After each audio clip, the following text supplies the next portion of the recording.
तो latest start. Chapter का नाम है डिपॉजिट, सेक्शन 2 क्लॉज 31। सबसे पहले डिपॉजिट्स की डेफिनेशन बता रहा है एंड क्या कहता है डिपॉजिट्स की डेफिनेशन बताते हुए, कहता है जी deposit include any receipt of money by the way of deposits or loans or in any other form by a company but does not include any such category of the amount as may be prescribed। तो दोबारा बोलता हूं, दोबारा पढ़िएगा फटाफट। Deposits includes any receipt of money by the way of deposit or loans or any other form by the company, यानी कि किसी भी फॉर्म में अगर कंपनी पैसा मंगाती है, किसी भी फॉर्म में कंपनी पैसा मंगाए वो डिपॉजिट है। बट इनको छोड़कर जो नीचे लिखे हुए हैं, वाओ, तो सबसे इंपॉर्टेंट क्या है जो नीचे लिखे गए हैं, और आजकल सबसे ज्यादा एग्जाम की मोहब्बत, एग्जामिनर की मोहब्बत भी इसी से ही है। सबसे ज्यादा वो मोहब्बत भी इसी से कर रहा है। एक एक नंबर पे दो दो तीन तीन सवाल हर बार अटेम्प्ट में पूछ रहा है, चार चार भी चीजें पूछ रहा है, 4 नंबर पे, एक एक नंबर पे एक चीज है। तो लिखना क्या है, कुछ भी नहीं। According to the company's acceptance of deposit rule 2014, ये डिपॉजिट है या नहीं है, बस आपको यही बता देना है। तो इतनी प्यारी, इतनी सिंपल, इतनी नोनी नोनी सी गेम है आपके लिए बस डिपॉजिट्स की, और ये मार्क्स फ्री फंड के हैं। आओ थाली में भरो, ले जाओ, समझ गए। अब समझना कि डिपॉजिट्स में क्या क्या नहीं आता, ताकि जब मैं समझाऊं कि क्या मतलब क्या नहीं आता, तो एटलीस्ट आपको कॉन्सेप्ट पता हो कि क्या नहीं आता और क्यों नहीं आता। अब सुनना शुरू करना। एक्चुअल में डिपॉजिट्स का कॉन्सेप्ट बनाया गया अपने मेंबर्स और पब्लिक से पैसा मंगाने के लिए। शुरुआत में ये पैसा अनसिक्योर्ड मंगाया जाता था, फिर उनकी रक्षा के लिए रूल्स आए। रूल्स ने कहा कि रुक जाओ, इस पैसे की सुरक्षा करने की कोशिश तो की, मगर उसके बावजूद भी सुरक्षा हो नहीं पा रही थी। तो रूल्स ने कहा अब ये पैसा सिक्योर्ड होगा। आज की डेट में रूल्स कहते हैं कि जब भी डिपॉजिट्स मंगाया जाएगा, 2 ही लोगों से डिपॉजिट्स मंगाए जा सकते हैं, एक मेंबर से, एक पब्लिक से। मेंबर से कुछ अलग कंपनियां मंगा सकती हैं, पब्लिक से कुछ अलग, जिनकी चर्चा अभी मैं करने जा रहा हूं। तो मेंबर से या पब्लिक से डिपॉजिट मंगाया जा सकता है, और लॉ मेकर ने पहले इनकी सुरक्षा के लिए रूल्स बनाए, बट फिर जब उनसे भी सुरक्षा नहीं हुई तो कह दिया आज के बाद डिपॉजिट सिक्योर्ड हो गए। ठीक है ना। अब जब से सिक्योर्ड हुआ तब से अभी तक कोई डिफॉल्ट तो नहीं हुआ खैर, बट फिलहाल ये रूल्स किस लिए बनाए गए थे, इनकी सुरक्षा के लिए बनाए गए थे। किसकी? डिपॉजिटर्स की सुरक्षा के लिए। तो इसमें कुछ चीजें अब नहीं आएंगी। क्यों? क्योंकि कुछ चीजें ऐसी हैं जिनको सुरक्षा देने की जरूरत ही नहीं है। लाइक अमाउंट जो आप सेंट्रल गवर्नमेंट या स्टेट गवर्नमेंट से रिसीव करते हैं, लोकल अथॉरिटी, स्टेट्यूटरी अथॉरिटी, इनसे पंगा लोगे क्या? ये तो गला दबा के रिकवर कर लेंगी। तो फिर similarly foreign government, foreign international bank, multinational financial institution, इनके इतने जबरदस्त क्रेडिट डिपार्टमेंट्स होते हैं। क्रेडिट डिपार्टमेंट मतलब जो आपको बैलेंस शीट पढ़कर आपका सारा जन्म कुंडली खोल के रख दें कि इनका पैसा डूबने की संभावना नहीं है, तो बचा लेंगे अपने पैसे को। इनके पास ऐसे ऐसे रिकवरी के प्रोसीजर्स भी होते हैं। फिर similarly banking company, same credit department होते हैं जिसमें आप जैसे चार्टर्ड अकाउंटेंट काम करते हैं, पीएफआई, पब्लिक फाइनेंशियल इंस्टीट्यूशन, ऐसे ऐसे होनहार चार्टर्ड अकाउंटेंट आप जैसे यहाँ काम करते हैं, तो इन्हें प्रोटेक्शन नहीं चाहिए। सिमिलरली कोई भी कमर्शियल पेपर्स जो कि आरबीआई के डायरेक्शन के मुताबिक कंपनियां इशू करेगी। अब कमर्शियल पेपर का नेचर अनसिक्योर्ड होता है, डिपॉजिट नेचर सिक्योर्ड है, मिसमैच हो गया तो इसलिए इसे डिपॉजिट नहीं माना जाएगा। Any amount receive from other company, अब जो भी कंपनी दूसरी कंपनी से कुछ रिसीव करती है ना, तो इसके ऊपर प्रोविजन ऑफ सेक्शन 186 लग जाता है, क्योंकि उसके लिए अलग प्रावधान है, तो इसलिए डिपॉजिट के नियमों में ये कवर नहीं होगा। Any amount received and held towards the subscription to any security, ध्यान रखना वो जो शेयर एप्लीकेशन मनी आता है ना, तो जब तक अलॉटमेंट नहीं होता तो शेयर एप्लीकेशन में पड़ा रहता है, फिर अलॉटमेंट होता है। अच्छा, अलॉटमेंट कितने दिन में होता है? 60 डेज के अंदर। और अगर 60 डेज में अलॉटमेंट नहीं हुआ तो लॉ कहता है अगले 15 दिन में वापस कर दो। पर अगर 15 दिन में भी वापस नहीं किया तो फिर वो डिपॉजिट है। यानी कि जब वो सिक्योरिटी, जब वो शेयर एप्लीकेशन का मनी आया तब वो डिपॉजिट नहीं है, क्योंकि उसने शेयर कैपिटल में कन्वर्ट होना है। तो इसलिए 60 दिन तक वेट किया जाएगा अलॉटमेंट का। अगर 60 दिन में अलॉटमेंट नहीं हुआ तो फिर कोई फायदा नहीं, अब उसको वापस कर दो। 15 दिन वापस करने के लिए दिए, 15 दिन में भी वापस नहीं किए तो फिर वो सिक्योरिटी डिपॉजिट्स बन जाएगा। बात समझ आ गई? चले और आगे बढ़ना शुरू करते हैं। फिर कहता है any amount receive from a person who eight the time of the receipt of the amount, कोई भी अमाउंट जो रिसीव करेंगे किससे? डायरेक्टर ऑफ द कंपनी से और relative of the director of the private limited company से, तो ये भी डिपॉजिट नहीं है।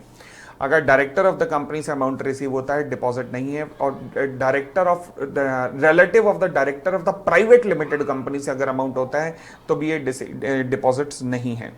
प्रोवाइडेड डेट, ये जो डायरेक्टर साहब हैं या relative of the director of private limited company हैं, इनको एक अंडरटेकिंग देनी पड़ेगी, डिक्लेरेशन देनी पड़ेगी कि ये जो अमाउंट दे रहे हैं ये अपने सोर्सेज से दे रहे हैं और कोई भी बोरोड सोर्सेज से ये पैसा नहीं दे रहे हैं। यानी कि जो भी अमाउंट दे रहे हैं ये अपने खुद के सोर्सेज से दे रहे हैं, बोरोड सोर्सेज से पैसा नहीं दे रहे हैं। इनको ये अंडरटेकिंग देनी पड़ेगी, तभी डिपॉजिट नहीं माना जाएगा। परंतु अगर इन्होंने अंडरटेकिंग नहीं दी तो डिपॉजिट माना जाएगा। फिर डिपॉजिट्स के नियम यहां पर भी अप्लाई हो जाएंगे। Getting it? चलिए जी प्रदीप सहरावत जी, 76 डे से माना जाएगा वहां पे एप्लीकेशन वाले में। नेक्स्ट, कोई भी अमाउंट जो बॉन्ड्स और डिबेंचर्स के थ्रू जिनके ऊपर फर्स्ट चार्ज है, बस खत्म हो गई बात। फर्स्ट चार्ज है यानी कि ये तो सिक्योर्ड है, तो जब ऑलरेडी सिक्योर्ड है तो इन्हें डिपॉजिट्स मान के और क्यों सिक्योर करूं। सिमिलरली बॉन्ड्स और debentures compulsory convertible into equity shares, भाई जो कंपलसरी कन्वर्टेबल है इक्विटी शेयर्स में वो तो वैसे ही सिक्योर्ड है। क्यों? क्योंकि वो तो कन्वर्ट हो जाएंगे इक्विटी शेयर्स में, तो उनके पास तो वोटिंग पावर हो जाएगी, मालिक बन जाएंगे मालिक। तो इसलिए उनको सिक्योरिटी देने की जरूरत है ना बाबा ना, उनको कोई सिक्योरिटी देने की जरूरत नहीं है। एक तो तुम हाँ नहीं बोलते ना। आगे, any amount raised by the way of issue of the non convertible debentures. Oh my God, non convertible debenture है प्लस चार्ज भी नहीं है, ये तो बड़ा खतरनाक मुद्दा है, इसको तो सुरक्षा देनी चाहिए। नॉन कन्वर्टेबल है यानी कि इक्विटी में कन्वर्ट नहीं होंगे, चार्ज क्रिएट नहीं हो सकता, मतलब अनसिक्योर्ड है। Oh my God, but listed है रिकॉग्नाइज्ड स्टॉक एक्सचेंज पे। जब लिस्टेड है रिकॉग्नाइज्ड स्टॉक एक्सचेंज पे तो वो स्टॉक एक्सचेंज मतलब सेबी के नियम इस पे अप्लाई हो रहे हैं, स्टॉक एक्सचेंज के नियम अप्लाई हो रहे हैं। बस अगर तुमने उनका पालन ना किया तो जो टांगे तोड़ेंगे ये दोनों संस्थाएं मिलके, पूछो मत। तो इसका मतलब आराम से ये भी पैसा कहीं नहीं डूबने वाला, चिंता मत करो। इसको सुरक्षा क्या दें हम, कोई सुरक्षा देने की जरूरत नहीं है। कोई भी अमाउंट जो कि इंप्लॉय से रिसीव होगा उसकी एनुअल सैलरी से ज्यादा नहीं होना चाहिए। दोबारा बोलो, कोई भी अमाउंट जो इंप्लॉय से रिसीव होगा उसकी एनुअल सैलरी से ज्यादा नहीं होना चाहिए। और जो non interest bearing security deposit, अब ये क्यों? देखो ऐसा होता है कि फॉर एग्जांपल मान लीजिए मैं गया काम करने के लिए होंडा में।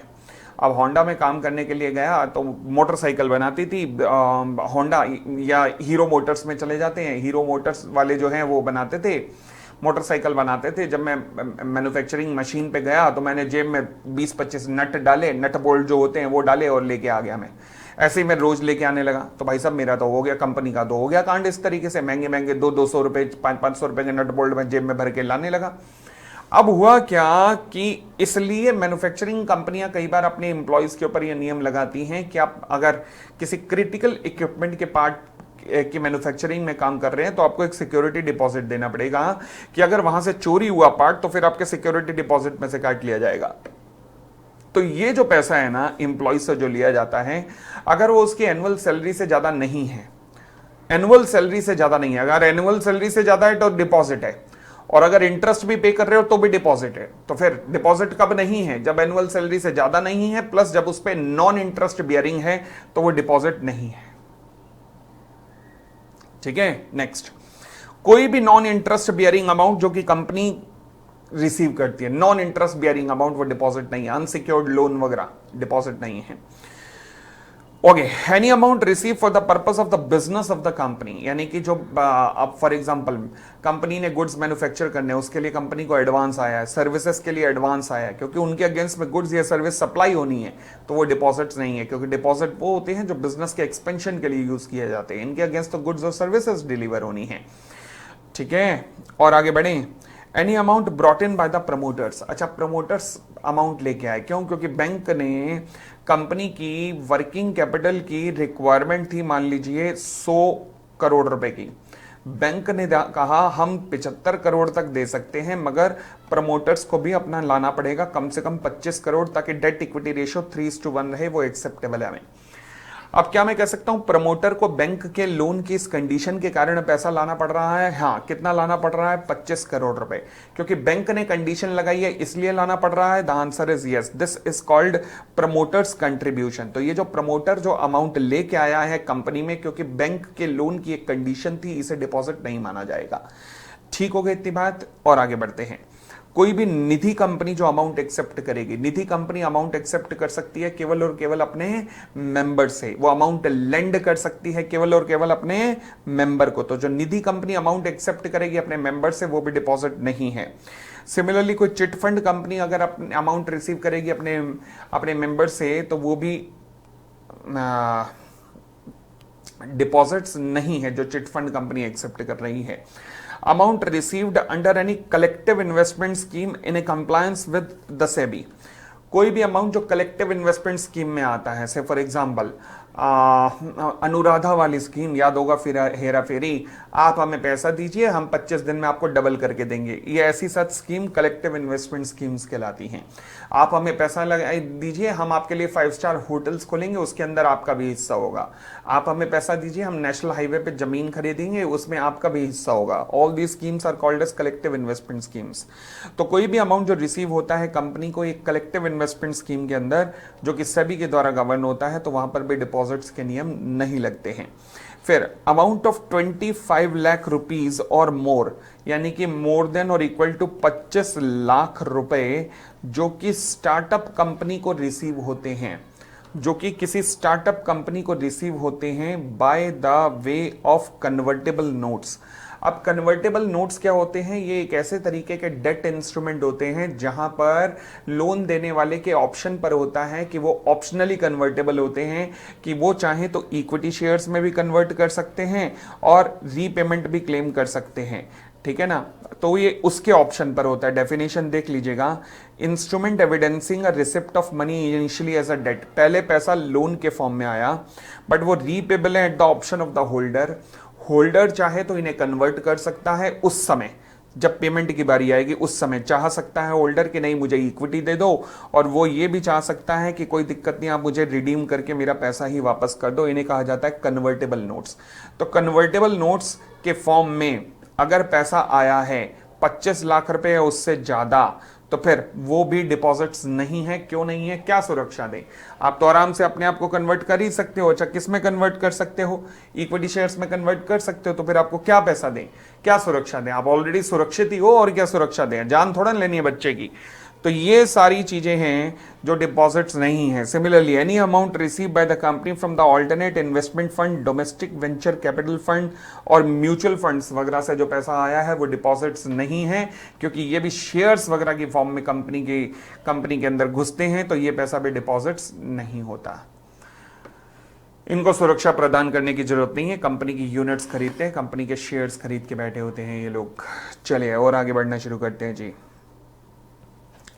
अब मैंने कहा जी डिपॉजिटर्स दो तरीके के हो सकते हैं, या तो मेंबर या पब्लिक। मेंबर या फिर पब्लिक।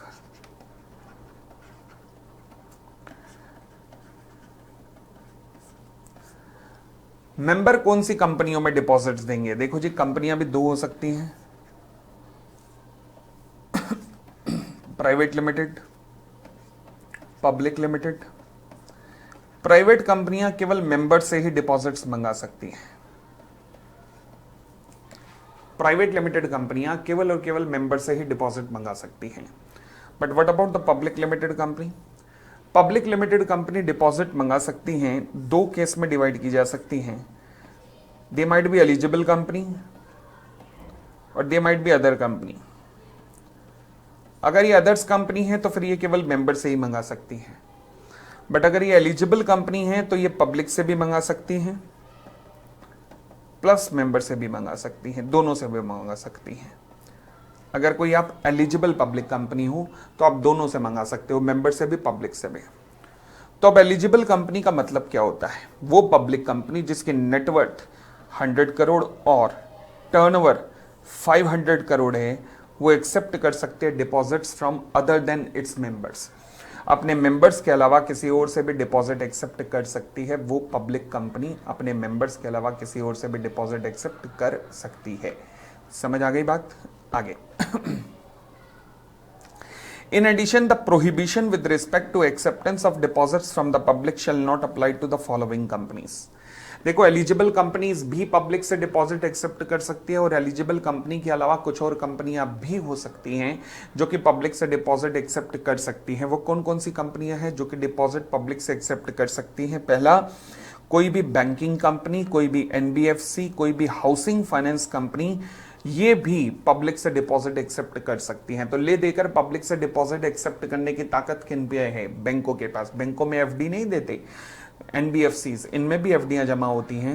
एंड हाउसिंग फाइनेंस कंपनियां, इनमें भी एफडियां जमा होती हैं। बेस्ट एग्जांपल एचडीएफसी जमा होती हैं, एचडीएफसी बैंक नहीं, HDFC I am talking about, ठीक है ना। चलिए, और साथ में एलिजिबल कंपनी, ये सब पब्लिक से डिपॉजिट्स मंगा सकती हैं। अब एक्सेप्टेंस ऑफ डिपॉजिट से रिलेटेड मैंने कहा ना, सारा गेम केवल रूल्स का है, सारा गेम केवल रूल्स का है। तो रूल्स क्या कहते हैं? रूल्स ने दो कैटेगरी में बांटा, एक कहते हैं acceptance of deposit from public और एक कहते हैं फ्रॉम मेंबर्स। देखो जी, अगर तो पब्लिक मेंबर से मंगाना है तो केवल ओआर पास करने की जरूरत है, बट अगर आपको पब्लिक से मंगाना है तो फिर एक आपको ध्यान करना पड़ेगा, अगर तो डिपॉजिट 180 सबसेक्शन 1 क्लॉज सी में दी गई लिमिट के अंदर है, सेक्शन 180 सबसेक्शन 1 क्लॉज सी की लिमिट के अंदर है तो ओआर, बट अगर उस लिमिट को क्रॉस कर रहा है तो फिर एसआर चाहिए होगा। अब 180 सबसेक्शन 1 क्लॉज सी की लिमिट क्या है? क्वेरी आई है मीनवाइल स्टॉक ब्रोकर एनबीएफसी में आता है? ना बाबा ना, स्टॉक ब्रोकर इंटरमीडियरी है, वो अलग कॉन्सेप्ट है, एनबीएफसी अलग कॉन्सेप्ट है। 180 सबसेक्शन 1 क्लॉज सी के अंदर एक लिमिट दी गई है जी। क्या दी गई है लिमिट? क्या है वो? 100% of paid up capital plus free reserves plus security premium. ये सेक्शन 180 सबसेक्शन 1 क्लॉज सी की लिमिट है, 100% of the paid up capital plus free reserves plus security premium.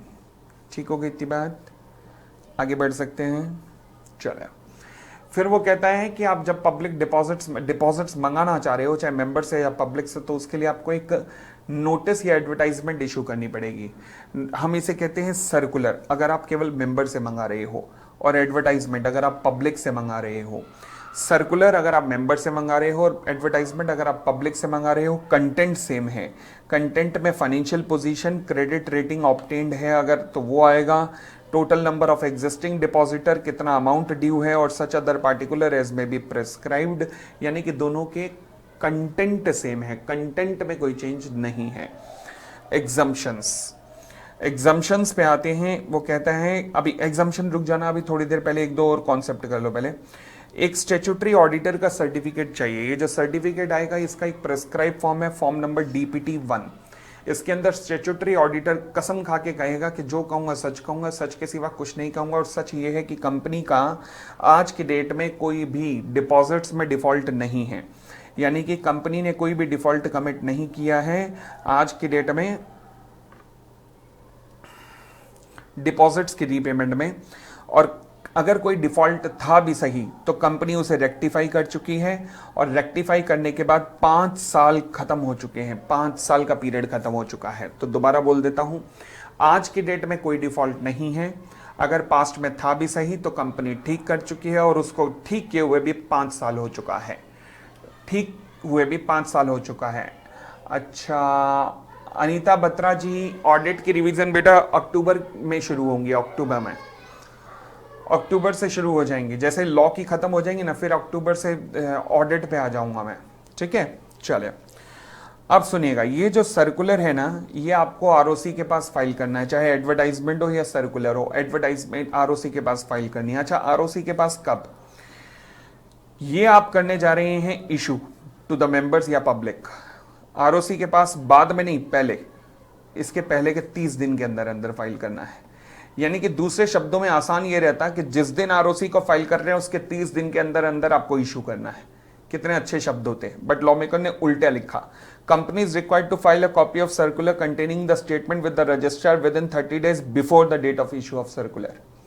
ठीक है ना, तो बिफोर लिखा है, और ऐसा लिख देते कि आरओसी को डिपॉजिट करने के 30 दिन के अंदर इशू करना, तो बहुत आसान लैंग्वेज हो जाती। बट ठीक है, जैसा भी है, भला है बुरा है जैसा भी है, अपना लॉ मेकर अपना है। चले, requirement of deposit repayment reserve account.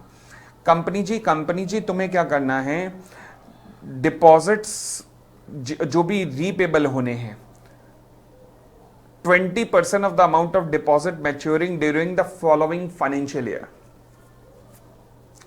अगले फाइनेंशियल ईयर में जो भी डिपॉजिट रीपे होने हैं उसका 20% अमाउंट उठाओ और शेड्यूल बैंक में सेपरेट बैंक अकाउंट के अंदर उठा के जमा करा दो। जिस अकाउंट में जमा कराए जाएंगे उसे क्या कहा जाएगा, डिपॉजिट रीपेमेंट रिजर्व अकाउंट। तो जिस भी अकाउंट में ये पैसा जमा कराया जाएगा क्या कहलाएगा, वो called as deposit repayment reserve account.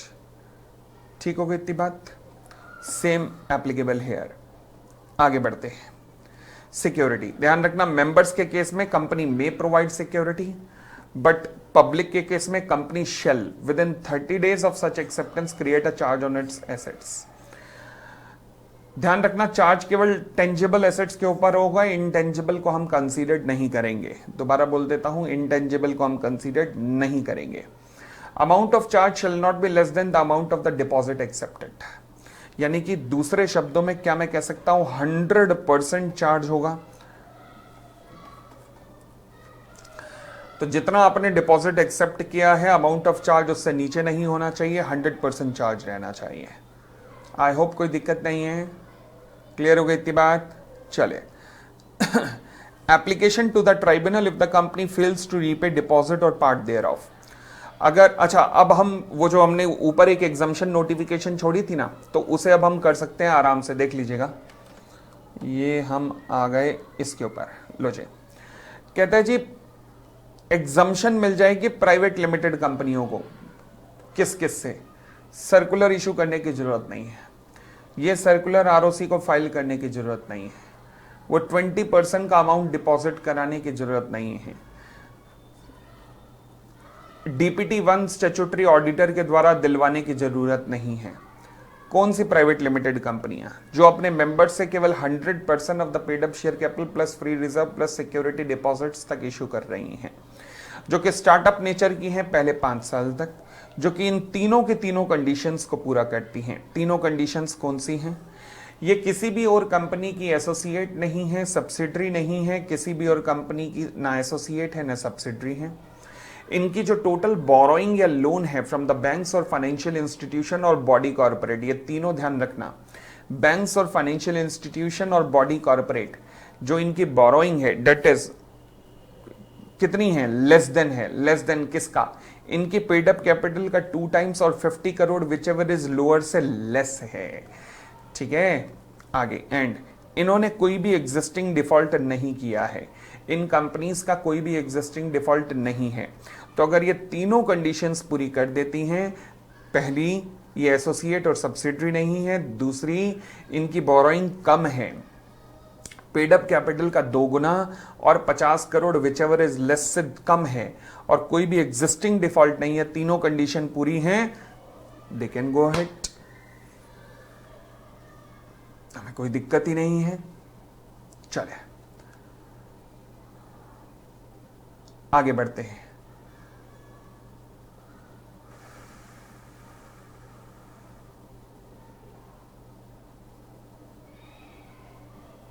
कोई नहीं अभिराज कुमार जी, बहुत बहुत शुभकामनाएं आपको बेटा, गॉड ब्लेस यू, सुखी रहो, खुश रहो। चलो जी, तो हमने यहां तक का कॉन्सेप्ट कर लिया, अब आगे बढ़ना शुरू करते हैं कि डिपॉजिट रीपेमेंट रिजर्व अकाउंट जो क्रिएट किया था ना, वो किस लिए यूज हो सकता है, केवल और केवल रीपेमेंट ऑफ डिपॉजिट के लिए यूज हो सकता है, किसी और काम के लिए यूज नहीं हो सकता है। क्लियर हो गई इतनी बात भाई, बोलो ना हाँ। तो अगले कॉन्सेप्ट के ऊपर आता हूं मैं, जिसका नाम है tenure for which the deposit can be accepted. दो डिपॉजिट कितने टेन्योर के लिए एक्सेप्ट किए जा सकते हैं? तो लॉ कहता है कि मैक्सिमम 36 महीने के लिए और मिनिमम 6 महीने के लिए, मैक्सिमम 36 मंथ और मिनिमम 6 मंथ, चाहे वो मेंबर से हो चाहे वो पब्लिक से हो। तो टेन्योर मैक्सिमम कितना है 36 मंथ, मिनिमम कितना है 6 मंथ। बट फिर यहां पर एक एक्सेप्शन आती है बहुत गजब की, वो कहती है ठहरो 6 महीने से कम के भी डिपॉजिट एक्सेप्ट किए जा सकते हैं अगर कुछ कंडीशंस कंप्लाई हो जाएं। अच्छा कौन सी कंडीशन? लॉ कहता है जी दो कंडीशन है। पहला, ये जो 6 महीने से कम के डिपॉजिट हैं ये कितने हो सकते हैं? such deposit shall not be 10% of the paid up capital plus free reserve plus security premium, यानी कि इससे ज्यादा नहीं होने चाहिए। 10%, maximum 10% of the paid up capital plus free reserve plus security premium तक, एंड और इनका टेन्योर 3 महीने से नीचे नहीं हो सकता।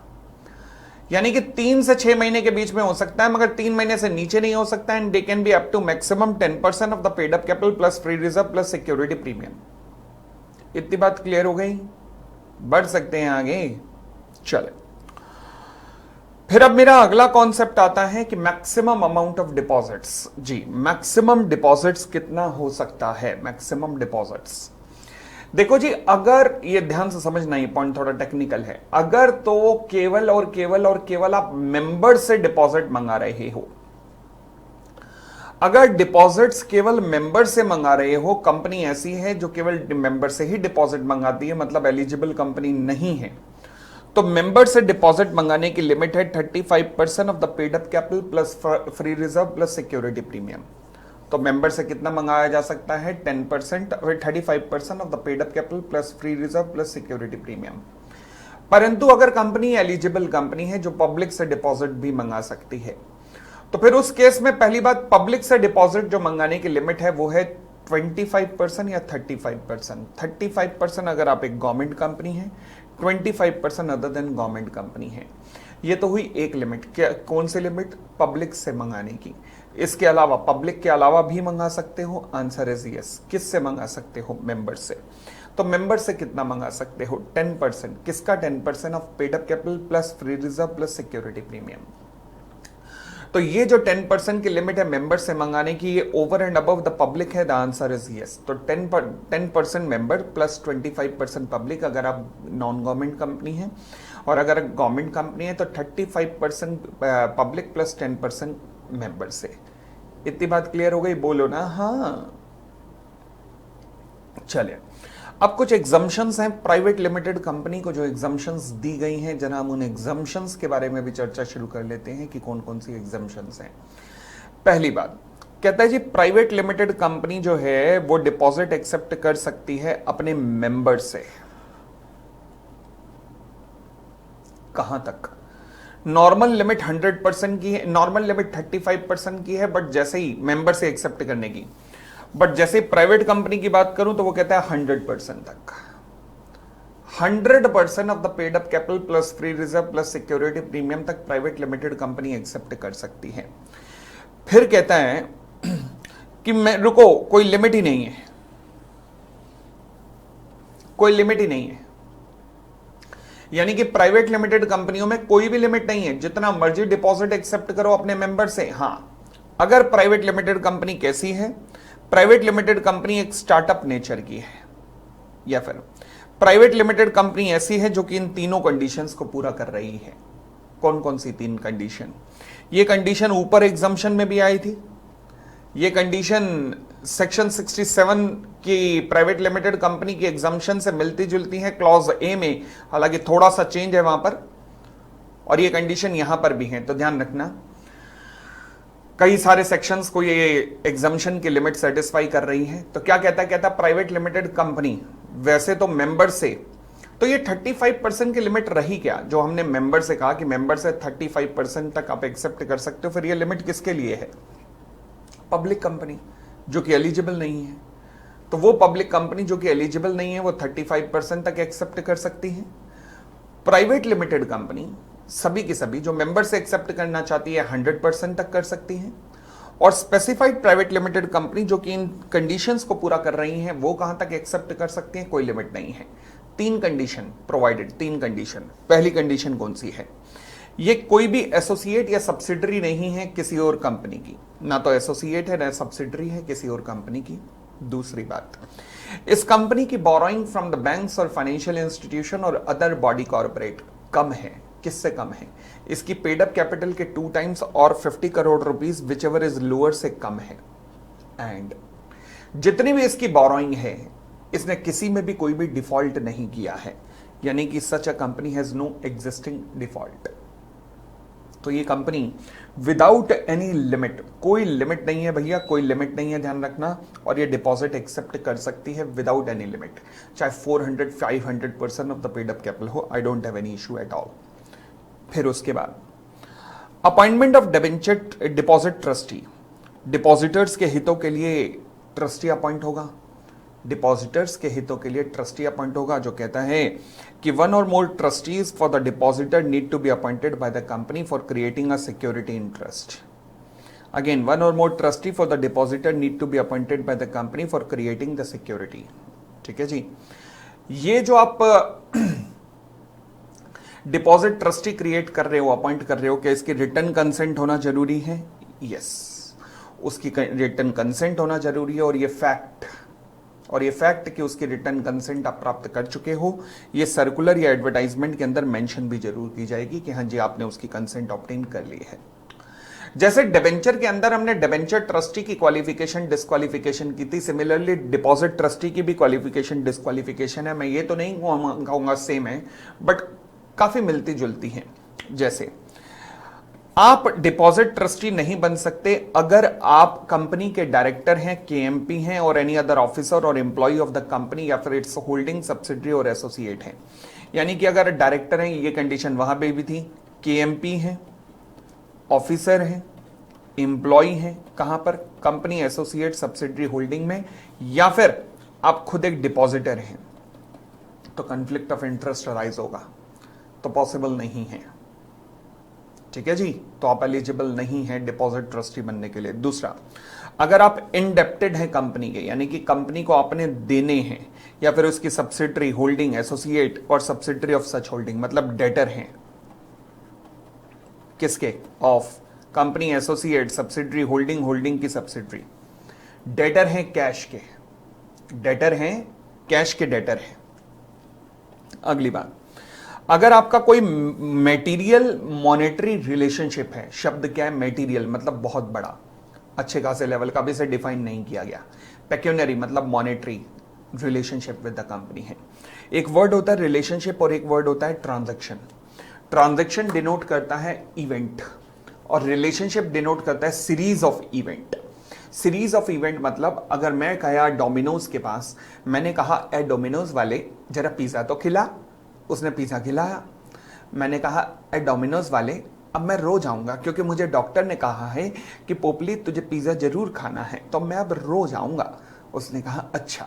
अब आज मैं गया तो उसे पता है कि ये पोपली कल भी आएगा, कल मैं गया तो उसे पता है परसों भी आएगा, परसों मैं गया तो उसे पता है अब फिर आगे आगे आएगा। तो यानी कि जो डोमिनोज वाले और मेरे बीच में जो क्या चल रहा है, ट्रांजैक्शंस चल रही हैं। हाँ, क्योंकि बहुत सारी ट्रांजैक्शन चल रही है। जैसे बहुत सारी ट्रांजैक्शन हुई, दिस बिकम रिलेशनशिप। एक से ज्यादा ट्रांजैक्शन रिलेशनशिप, एक ट्रांजैक्शन एक इवेंट मतलब ट्रांजैक्शन। वर्ड क्या यूज हुआ है? रिलेशनशिप। यानी कि आपकी लगातार ट्रांजैक्शन होती रही है और बड़े लेवल पे हुई है, क्योंकि वर्ड है मेटीरियल। पेक्यूनरी मतलब मॉनेटरी।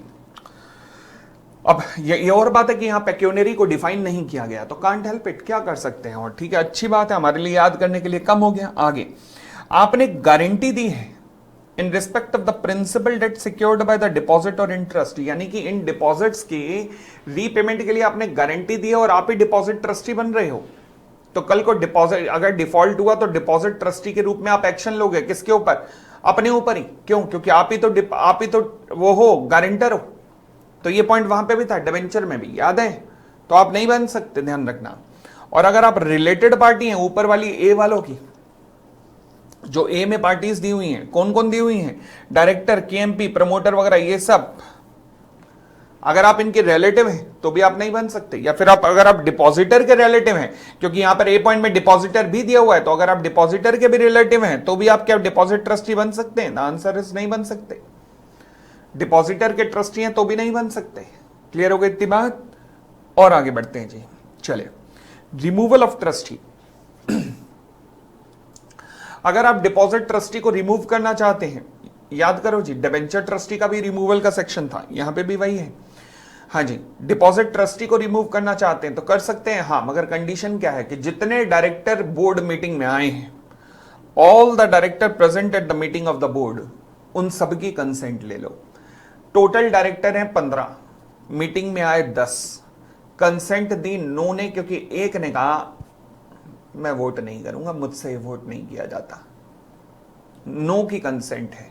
उसने अगेंस्ट में वोट नहीं डाला, बट उसने वोट ही नहीं डाला। वो अगेंस्ट में नहीं था, बट उसने कहा मुझे वोट ही नहीं डालना। आए कितने थे मीटिंग में? 10। वोट फेवर में कितना ने किया? नो ने। रेजोल्यूशन पास नहीं हुआ, क्योंकि रेजोल्यूशन पास होने के लिए जरूरी है 10/10 हो। जितने आए हैं मीटिंग में 12 आए, 12/12 चाहिए। बात समझ आई? तो इसलिए no removal except with the consent of all the director present at the meeting of the board. In case the company is required to have an independent director, अगर कंपनी इंडिपेंडेंट डायरेक्टर अपॉइंट करने की जरूरत है तो क्या at least 1 independent director भी वहां पर होना जरूरी है? The answer is yes. कम से कम एक इंडिपेंडेंट डायरेक्टर का भी वहां पर होना जरूरी है। ठीक हो गई इतनी बात? आगे बढ़ सकते हैं। चलिए, फिर कहता है filing of application form for making deposits. Filing of application forms for making deposits. Okay, देखो जी, डिपॉजिट्स देने के लिए आपको एक एप्लीकेशन फॉर्म भर के देना पड़ेगा, और उस एप्लीकेशन फॉर्म के अंदर सबसे इंपॉर्टेंट चीज है कि डिक्लेरेशन आएगी। डिक्लेरेशन क्या आएगी कि ये जो डिपॉजिट दे रहा हूं, ये मैं अपने फंड से दे रहा हूं, मैं मार्केट में पैसा बोरो करके नहीं दे रहा हूं। पैसा बोरो करके नहीं दे रहा हूं, क्योंकि पैसा बोरो करके कंपनी को डिपॉजिट के रूप में देना कल को वो बैंकिंग सिस्टम के लिए भी खतरनाक है, आपके लिए भी खतरनाक है। क्योंकि आपने किसी से पैसा उठाया, से फॉर एग्जांपल बैंकों से आपने पैसा उठाया, और बैंकों से अगर पैसा उठाया तो बैंकों का पैसा ऐसी कंपनियों में लग रहा है जहां बैंक इन्वेस्ट नहीं करना चाहते थे, क्योंकि आप तो करना चाह रहे हो, वहां पे बैंक नहीं करना चाहते थे, तो इसलिए गलत है। तो बोरोइंग से नहीं, अपना खुद का पैसा इन्वेस्ट करना चाहते हो करो। तो इस बात की डिक्लेरेशन भी देना कि ये मेरा पैसा है और बैंकों का पैसा नहीं है, किसी और का पैसा नहीं है, ठीक है ना, ताकि कल को कोई बैंक वगैरह एक्शन ना ले पाए कंपनी के ऊपर कि हमारा पैसा हमें दे। भाई हमने तो डिक्लेरेशन ली थी कि इसका पैसा है इस व्यक्ति का, ठीक है। Deposit in the joint name. क्या डिपॉजिट जॉइंट नेम में हो सकता है? हाँ, मैक्सिमम 3 लोगों तक के नाम हो सकता है, 3 लोगों के नाम। अब जब ये जॉइंट नेम पे डिपॉजिट एक्सेप्ट किया जाएगा तो कैसे एक्सेप्ट किया जाएगा? लिखा जाएगा जॉइंटली, आइदर और सर्वाइवर, फर्स्ट नेम और सर्वाइवर, एनीवन और सर्वाइवर। अब इन दोनों में फर्क क्या है? आइदर और सर्वाइवर, एनीवन और सर्वाइवर। आइदर वर्ड यूज किया जाता है वेयर 2 है, और एनीवन और सर्वाइवर किया जाता है फॉर मोर देन 2। 2 से ज्यादा के लिए एनीवन और सर्वाइवर, और 2 के लिए आइदर और सर्वाइवर, ठीक है जी। चले, जैसे ही आप डिपॉजिट जमा कराएंगे 21 डेज के अंदर अंदर आपको डिपॉजिट रिसिप्ट इशू हो जाएगी। 21 डेज के अंदर अंदर आपको डिपॉजिट रिसिप्ट हो जाएगी जैसे ही डिपॉजिट आप जमा कराएंगे। तो डिपॉजिट रिसिप्ट कितने दिन में? With in 21 days. I hope clear है, कोई दिक्कत नहीं है। चले, disclosure in the financial statement. ध्यान रखना, पब्लिक कंपनी तुम्हें डिस्क्लोजर क्या करना है? अपनी फाइनेंशियल स्टेटमेंट में डिस्क्लोज जरूर करना है कि क्या आपने कोई डिपॉजिट एक्सेप्ट किया है अपने डायरेक्टर से, पब्लिक कंपनी को। सिमिलरली यहां पे भी कि क्या आपने डिपॉजिट एक्सेप्ट किया है अपने डायरेक्टर से। और प्राइवेट कंपनी को क्या बताना है कि क्या आपने डिपॉजिट एक्सेप्ट किया है अपने डायरेक्टर से या डायरेक्टर्स के रिलेटिव से। कि क्या आपने डिपॉजिट एक्सेप्ट किया है अपने डायरेक्टर से या डायरेक्टर के रिलेटिव से। याद है क्या डिपॉजिट नहीं है, वहां पर यह चीज आई थी। चले, penal rate of interest. Company अगर डिपॉजिट की रीपेमेंट में आपने गड़बड़ कर दी तो फिर 18% का इंटरेस्ट लग सकता है, 18% का। क्रेडिट रेटिंग मेंबर्स के लिए अगर मंगा रहे हो तो जरूरी नहीं है, बट पब्लिक से मंगा रहे हो तो यस, एलिजिबल कंपनी शेल लिखा है तो उन्हें क्रेडिट रेटिंग ऑब्टेन करनी पड़ेगी। Yes, from the recognise credit rating agency से ऑब्टेन करनी पड़ेगी। Next point, premature repayment of deposits. क्या यह पॉसिबल है कि डिपॉजिट्स का पैसा समय से पहले ही वापस दे दिया जाए? मांग सकता है, बिल्कुल मांग सकता है बंदा, मगर कब? 6 महीने बाद, उससे पहले नहीं। 36 महीने का डिपॉजिट है, 6 महीने बाद मांग सकते हो, ठीक है। तो इंटरेस्ट कैसे मिलेगा? सर इंटरेस्ट में तो बड़ी गड़बड़ है। फॉर एग्जांपल 36 मंथ का था, आपने 1 ईयर एंड 7 मंथ के बाद मांगा तो आपको पूरा इंटरेस्ट मिलेगा, 2 years इंटरेस्ट मिलेगा। बट आपने 1 year एंड 5 months के बाद मांगा तो आपको 1 year इंटरेस्ट मिलेगा। बात समझ आ गई? तो ये कॉन्सेप्ट है प्री मेच्योर का। तो प्री मेच्योर पे आपको इंटरेस्ट मिलेगा। अच्छा, इंटरेस्ट कितना मिलेगा? जितना भी आपका इंटरेस्ट बनता है उससे 1% नीचे। जैसे एफडी तोड़वाने पर 1% का पेनल्टी लगती है ना, बिल्कुल वैसे ही। 6 महीने से पहले, ध्यान रखना, प्री पेमेंट पे पूछ सकता है, 6 महीने से पहले प्री पेमेंट नहीं होगी, 6 महीने बाद हो सकती है। जो भी एलिजिबल इंटरेस्ट था -1% कर देना, जो भी एलिजिबल इंटरेस्ट था -1% कर देना। अगली बात, अगर डिपॉजिट 6 महीने से ज्यादा पे हुआ है किसी ईयर में, लेस देन 6 मंथ है, तो उसे उस ईयर को एक्सक्लूड कर देना। 1 year 5 month, क्योंकि 6 महीने से कम है तो फिर 1 year का मिलेगा, इन 5 months का नहीं मिलेगा। और अगर 6 महीने या 6 महीने से ज्यादा है तो पूरे साल का इंटरेस्ट मिलेगा। 1 year 7 months मींस 2 years का इंटरेस्ट मिलेगा। ठीक हो गई इतनी बात? हाँ जी, एक क्वेश्चन आया है, डिपॉजिट का फर्स्ट लेक्चर क्या है? बेटा इस लेक्चर के बाद इसका मैराथन अपलोड हो जाएगा, वहां देख लेना आगे। फिर लॉ कहता है कि रिडक्शन जो हुआ है ना रेट ऑफ इंटरेस्ट में, that is not applicable. Reduction नहीं होगा, नहीं किया जाएगा रिडक्शन। कब? रेट ऑफ इंटरेस्ट में, यानी कि वो जो 1% माइनस किया ना वो नहीं होगा। कब नहीं होगा? अगर मान लीजिए कंपनी डिपॉजिट्स की लिमिट को क्रॉस कर गई है, गलती से ज्यादा डिपॉजिट आ गया है, तो कंपनी अब उसे मैनेज करने के लिए रीपे कर रही है, तो कोई दिक्कत नहीं है, कंपनी की गलती है, तो पिनल इंटरेस्ट किस बात का कोई नहीं। और दूसरा, हमारे आर्मी ऑफिसर्स को, चाहे आर्मी हो, चाहे नेवल हो, चाहे मिलिट्री हो, चाहे एयरफोर्स हो, इनके ऑफिसर्स को अगर मान लीजिए प्री मैच्योर ये डिपॉजिट कराते हैं वॉर टाइम्स पे, तो हमें कोई दिक्कत नहीं है, हमें कोई दिक्कत नहीं, हम इनको पिनल इंटरेस्ट चार्ज नहीं करेंगे, ये और इनकी फैमिलीज। ठीक हो गई इतनी बात? और आगे बढ़ते हैं। Punishment for the contravention of section 73 और 76, ये है सेक्शन 76 कैपिटल ए।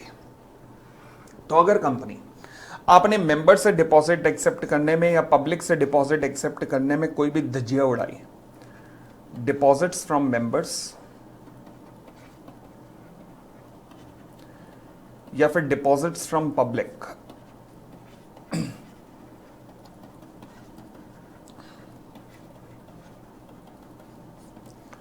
अगर आपने कोई भी गड़बड़ की तो ये पेनल्टियां आपका इंतजार कर रही हैं।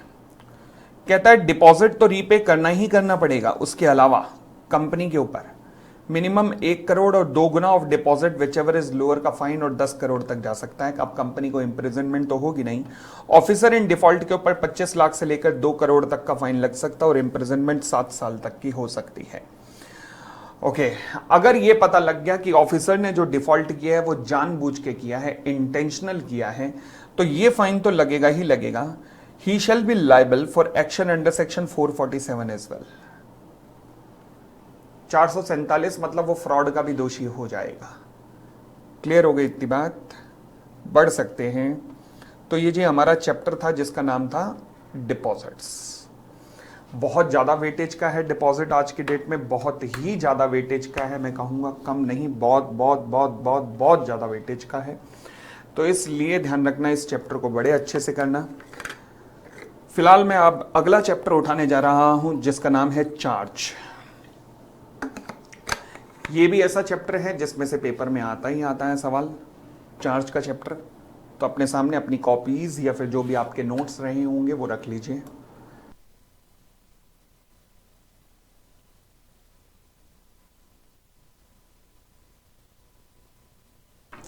चलिए,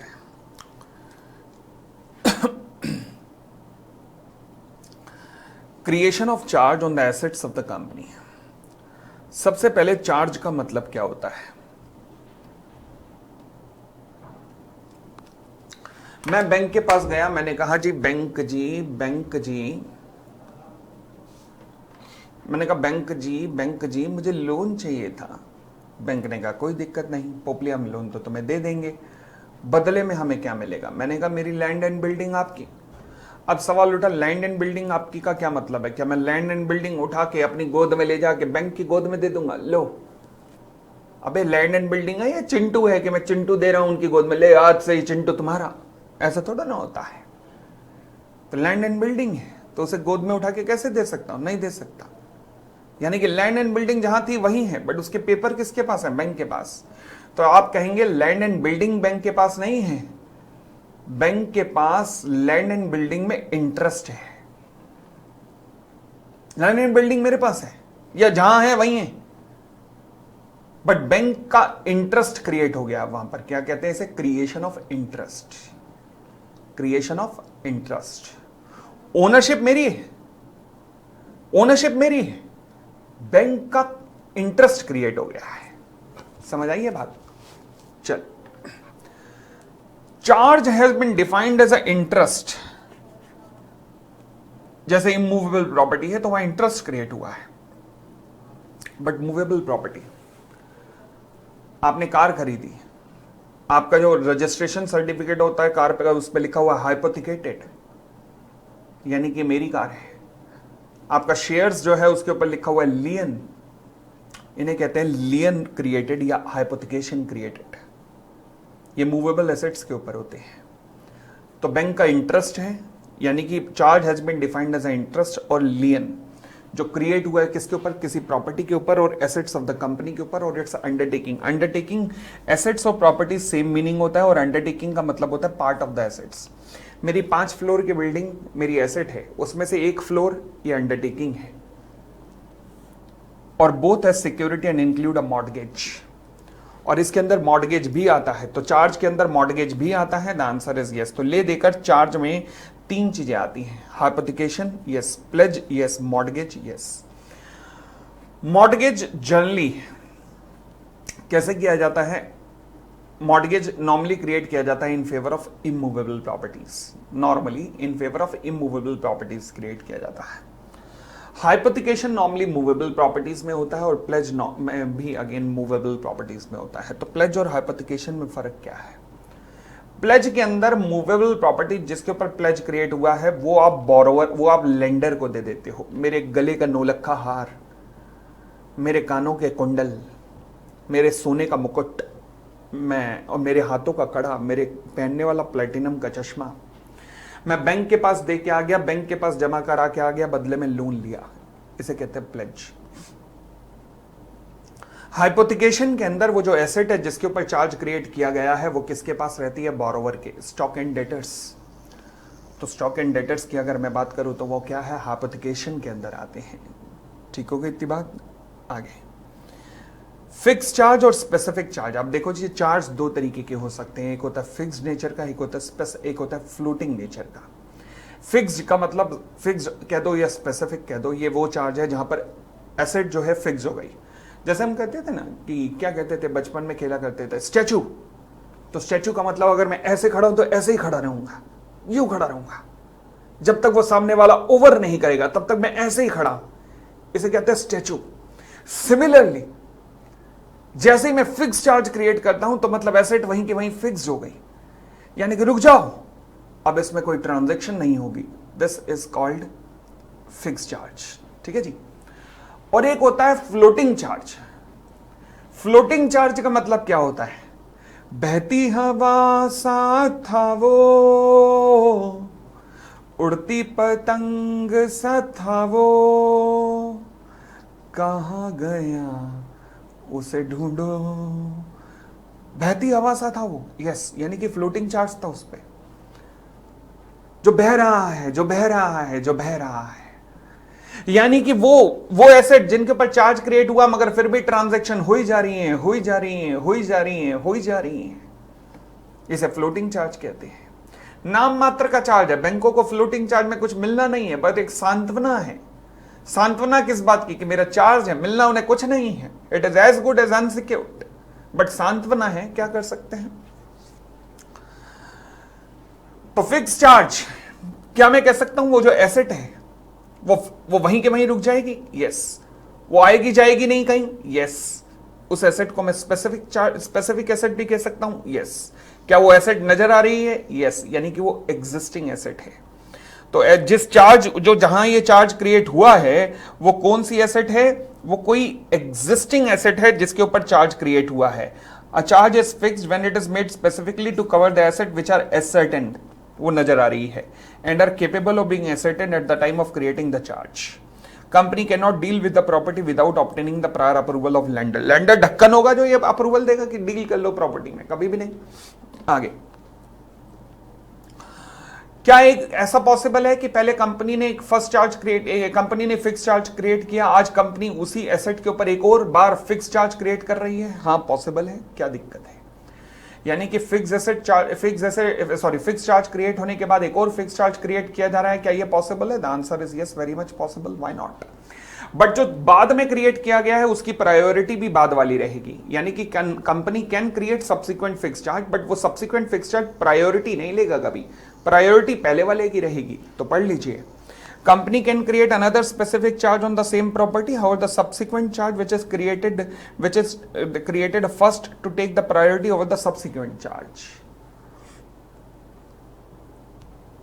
क्लियर है? नेक्स्ट फ्लोटिंग चार्ज पे आते हैं। फ्लोटिंग चार्ज, वो चार्ज जो बहता रहेगा is called floating charge. A charge on the class of the asset both present and future, जो कि ऑर्डिनरी कोर्स में चेंज हो रही हैं, लगातार चेंज हो रही हैं लगातार, मतलब assets will keep on changing like stock and debtors. तो क्या मैं कह सकता हूं कि यहां पर जो टाइप ऑफ एसेट होंगी वो एग्जिस्टिंग भी होंगी और फ्यूचर भी हो सकती हैं? यस, आज जो स्टॉक है वो भी, और जो फ्यूचर में आएगा वो भी, दोनों के ऊपर चार्ज क्रिएट हो सकता है। The answer is yes. Other important point क्या है? कंपनी क्या इस एसेट के अंदर डील कर सकती है? यस, डील कर सकती है। ओके, क्या कंपनी फ्लोटिंग चार्ज के ऊपर एक और सेकंड फ्लोटिंग चार्ज भी क्रिएट कर सकती है? हाँ कर सकती है, क्या दिक्कत है? सेकंड फ्लोटिंग चार्ज क्रिएट कर सकती है, but second floating charge priority नहीं लेगा। The company can not create a second floating charge, घबराना मत, हैविंग प्रायोरिटी, यानी कि सेकंड फ्लोटिंग चार्ज क्रिएट तो हो सकता है मगर प्रायोरिटी नहीं ले सकता। बस यही लिखा, उसको थोड़ी नेगेटिव लैंग्वेज में लिखा है, यानी कि second floating charge can be created but it can not take priority over the first floating charge, जैसा कि हमने फिक्स चार्ज में पढ़ा, बिल्कुल वैसा ही है। ठीक है, एक एसेट पे अगर 2 बार चार्ज क्रिएट हो तो उससे क्या फायदा? ये बैंकों को देखना है कि उन्हें क्या फायदा। फॉर एग्जांपल, आपने लोन लिया 10 करोड़ का, प्रॉपर्टी आपके पास एक ही थी जिसकी वैल्यू 100 करोड़ थी, तो 10 करोड़ का लोन मिला है केवल 100 करोड़ की प्रॉपर्टी पे, तो क्यों ना 20 करोड़ का लोन किसी और बैंक से भी ले लूं? तो इसलिए तो दूसरा बैंक कहेगा 100 करोड़ की प्रॉपर्टी है, कोई दिक्कत नहीं, मिल तो जाएगा ही, लोन तो रीपेमेंट हो ही जाएगा। जब पहले वाला अपना पूरा रिकवर कर लेगा 10 करोड़, उसके बाद मैं रिकवर कर लूंगा 20 करोड़। ठीक है ना? तो इस केस में ये चार्ज क्रिएट किया जा सकता है इस तरीके का कि पहला भी फिक्स था, एक और फिक्स हो गया, सेकंड फिक्स्ड। अब आते हैं crystallisation of the floating charge. Word crystallisation का मतलब होता है कन्वर्जन।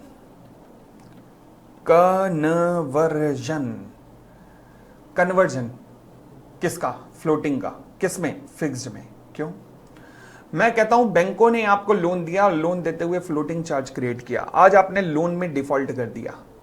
अभी तक तो आपको परमिशन अलाउ थी कि आप डील कर सकते हो एसेट के अंदर, बट जैसे ही आपने डिफॉल्ट किया, क्या मैं आपको परमिशन अलाउ करूं डील करने की या रोक दूं? रोक देनी चाहिए मुझे, वहीं के वहीं आपको परमिशन रोक देनी चाहिए। यानी कि दूसरे शब्दों में, जो अभी तक फ्लोटिंग था वो किस में कन्वर्ट हो गया? फिक्स में कन्वर्ट हो गया। तो इस तरीके से फ्लोटिंग चार्ज का फिक्स चार्ज में कन्वर्ट हो जाना इज कॉल्ड कन्वर्जन या फिर क्रिस्टलाइजेशन ऑफ चार्ज। इसे क्या कहते हैं? Crystallisation of charge. क्या यह जरूरी है? यस, मनी लेंडर के हितों को रक्षा करने के लिए यह जरूरी है। It is essential so as to protect the interest of the money lender. अब क्रिस्टलाइजेशन कब कब हो सकता है? जब company ceases to be a going concern हो, कंपनी ने अपना धंधा पानी बंद कर दिया है। दूसरा, कंपनी ने डिफॉल्ट कर दिया in the repayment of the principal of the interest thereon. तीसरा, कंपनी लिक्विडेशन में चली गई है। फोर्थ, रिसीवर अपॉइंट हो चुका है। लिक्विडेशन और रिसीवर में फर्क क्या है? लिक्विडेशन मतलब कंपनी बंद होने की कगार पे है, रिसीवर मतलब कंपनी ने पैसा नहीं दिया है, बट लिक्विडेशन में नहीं गई, बट पैसा नहीं दिया और बैंक ने एक व्यक्ति अपॉइंट किया जो कि प्रॉपर्टी को बेचकर पैसा रिकवर करेगा। लिक्विडेशन में नहीं गई कंपनी अभी, और सीजेस टू कंसर्न, कंपनी ने अपनी इच्छा से अपना बिजनेस बंद कर दिया है। और आगे बढ़ते हैं, वो आइटम्स जहां पर चार्ज क्रिएट किया जा सकता है वो कौन कौन सी हैं? Movable and immovable assets, yes. Intangible, yes. Even though deposits के अंदर इनटेंजिबल पे सिक्योरिटी क्रिएशन नहीं हो सकता, वहां पे लिखा है सिक्योरिटी क्रिएशन में इंटेंजिबल पे नहीं हो सकती, क्योंकि वहां ना पहले घटना घट गई थी किंगफिशर वाली, चिड़िया वाली। तो जहां हमने 4,000 करोड़ का लोन एसबीआई ने चिड़िया को गिरवी रख के दिया था, उसकी ब्रांड वैल्यू को गिरवी रख के दिया था, तो डिफॉल्ट हो गया था, तो चिड़िया बिक रही थी 10 करोड़ रुपए की। तो वहां से गवर्नमेंट को झटका लगा, इसलिए डिपॉजिट के रूल उसके घटना के बाद बने, तो उन्होंने लिख दिया कि डिपॉजिट के इंटेंजिबल पे अब चार्ज क्रिएट नहीं होगा, तो इसलिए डिपॉजिट में ये बात लिखी हुई है। बट अदरवाइज वैसे ही इंटेंजिबल डिपॉजिट पे नहीं होगा ना, डिबेंचर में तो हो सकता है इंटेंजिबल पे चार्ज, यस, बाकी जगह भी हो सकता है, यस। तो इसलिए लिखा है इंटेंजिबल पे चार्ज क्रिएट हो सकता है, yes. Movable and immovable, yes. Books of accounts पे charge, no. Books of accounts को कैसे बेचोगे? मार्केट में जाके क्या कहोगे? लेजर ले लो, लेजर ले लो, कैशबुक ले लो, कैशबुक ले लो। नहीं, ये वो चीज है जिसकी कीमत निकाली नहीं जा सकती, क्योंकि कंपटीटर के लिए बहुत कीमती है और बाकियों के लिए कबाड़ी है, कबाड़ है। रिजर्व कैपिटल, वो कैपिटल जो रिजर्व कर दी गई है कि ये पैसा आएगा तो तब आएगा जब वाइंडिंग अप में हम क्रेडिटर को पे ऑफ नहीं कर पा रहे होंगे, उस टाइम ये पैसा आएगा। आपने किसी कैपिटल को रिजर्व कर दिया, किसके लिए? क्रेडिटर के लिए। आज आप बैंक से लोन लेने जा रहे हो और बैंक को कह रहे हो रिजर्व कैपिटल से आपको पे कर देंगे, कैसे? तो धोखा हुआ उन क्रेडिटर के लिए जिनके लिए रिजर्व किया गया था, ठीक है ना? ये तो उनके साथ धोखा हो गया। तो क्या ये चीज अलाउ है? डिसअलाउ है, बिल्कुल डिसअलाउ है। कोई दिक्कत?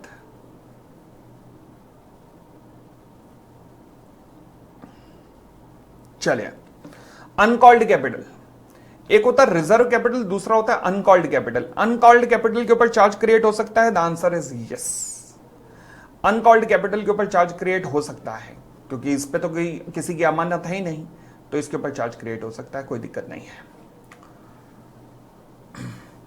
बुक्स ऑफ अकाउंट पे क्यों लिखा है? बुक्स में नालायक ये लिखा है कि किन किन के ऊपर हो सकता है, किन किन के ऊपर नहीं। तो इसके ऊपर नो है, इसके ऊपर नो है, बाकियों के ऊपर यस है, बाकियों के ऊपर यस है, बाकियों के ऊपर यस है। आगे, legal provision relating to registration of charge, section 77। Registration of charge क्यों किया जाता है? भाई साहब बहुत जरूरी है रजिस्ट्रेशन करवाना, ताकि बैंकों को बचाया जा सके। कैसे? फॉर एग्जाम्पल,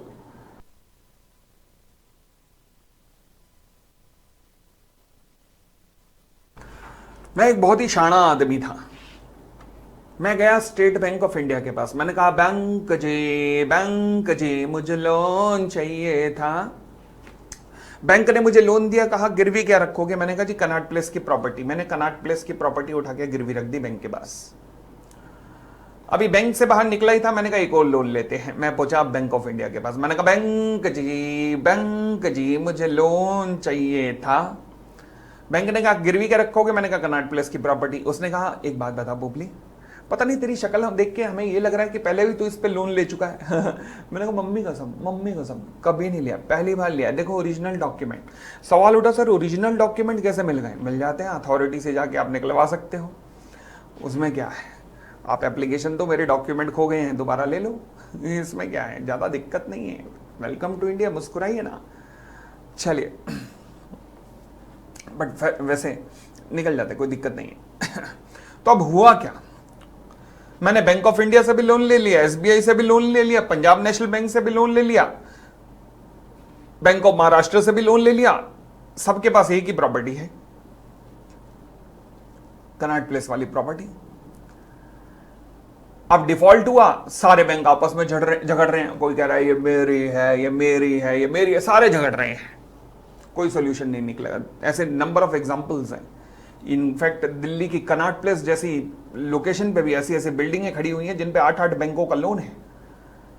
अब सब आपस में कोर्ट में झगड़ रहे हैं, ये नहीं हमारी है, नहीं ये हमारी है, और जिसने लोन लिया वो दुबई में बैठा है। चलिए खैर, तो अब क्या किया जा सकता है? सेक्शन 77 क्या कहता है? कहता है काश कोई ऐसा सिस्टम हो जाए जिससे अगर मैं स्टेट बैंक ऑफ इंडिया के पास जाऊं और प्रॉपर्टी के ऊपर लोन लेके आऊं, उसके बाद अगर मैं बैंक ऑफ इंडिया के पास जाऊं और मैं कहूं कि नहीं मैंने इस प्रॉपर्टी पे लोन नहीं लिया हुआ, तो बैंक मेरी बात तो सुन ले, बट उसके बाद वो खुद भी चेक करे कि लोन है कि नहीं। कोई ऐसा सिस्टम हो सकता है? हाँ, सेक्शन 77 ने उसी का ही तो प्रोविजन बताया है। सेक्शन 77 ने कहा है कि आप ऐसा कर सकते हो। वो कैसे हो सकता है? से फॉर एग्जाम्पल, अगर काश ऐसा हो जाता कि स्टेट बैंक ऑफ इंडिया से जब आप लोन लेके आते तो स्टेट बैंक ऑफ इंडिया उस लोन की डिटेल, उस प्रॉपर्टी की डिटेल कहीं जमा करा देता और वो किसी सबको नजर आ रही होती किसी वेबसाइट पर, तो बिल्कुल झंझट ही मुक जाता, खत्म हो जाता। क्योंकि अब अगर बैंक ऑफ इंडिया के पास आप लोन लेने जाते तो बैंक ऑफ इंडिया फटाफट उस वेबसाइट पे जाता और चेक कर लेता कि ये पोपली इंडस्ट्री ने कौन कौन सी कंपनी से लोन ले रखे हैं, निपट गया मामला। समझ आया बात?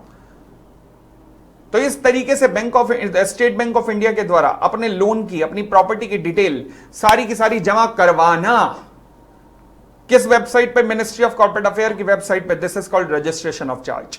बैंक का काम होता है ये काम करवाना, करता कौन है? बोरोवर, और इसे कौन है कहते हैं? Registration of charge. Real life में बैंक तब तक लोन नहीं देगा आपको जब तक आप ये काम नहीं करवा देंगे।